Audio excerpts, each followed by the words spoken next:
जिसे आज हम केवल इसके बीच और छुट्टियों के लिए जानते हैं। लेकिन क्या आप जानते हैं कि इस भूमि का एक अत्यंत गहरा और पावन संबंध द्वापर युग और भगवान श्री कृष्ण से भी है।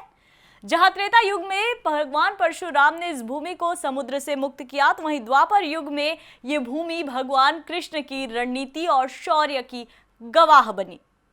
आइए जानते हैं गोवा के गोमंतक बनने की अनसुनी कहानी।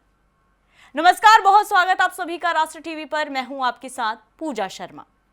प्राचीन ग्रंथों और महाभारत के भीष्म पर्व में गोवा को गोमंत या गोपराष्ट्र कहा गया है, जिसका अर्थ है ग्वालों का देश।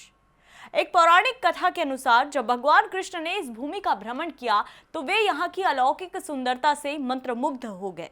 यहाँ उन्होंने एक सुंदर ग्वालिन को अपनी गायों को चराते देखा।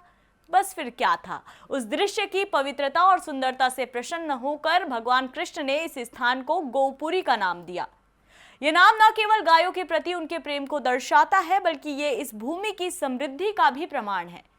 लेकिन गोवा के इतिहास का सबसे निर्णायक मोड़ तब आया जब मथुरा के राजा कंस का वध करने के बाद उनके ससुर और मगध के शक्तिशाली सम्राट जरासंध ने कृष्ण से प्रतिशोध लेने की ठान ली।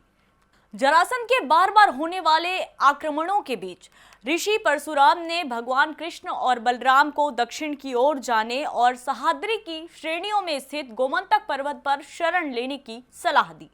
इसके बाद जरासंध भी अपनी विशाल सेना के साथ लगभग 1200 किलोमीटर का सफर तय कर गोवा पहुंचे।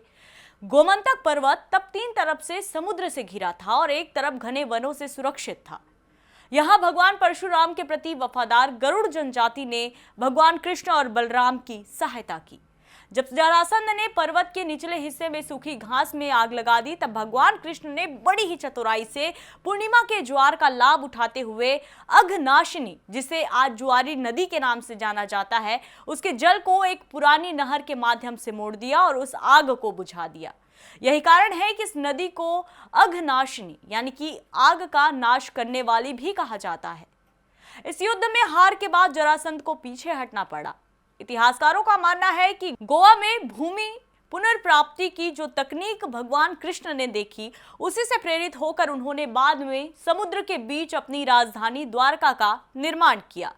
आज का कुड़तरी गांव प्राचीन समय में कुश स्थली कहलाता था, जिसे कृष्ण और बलराम ने ही दोबारा जीता था।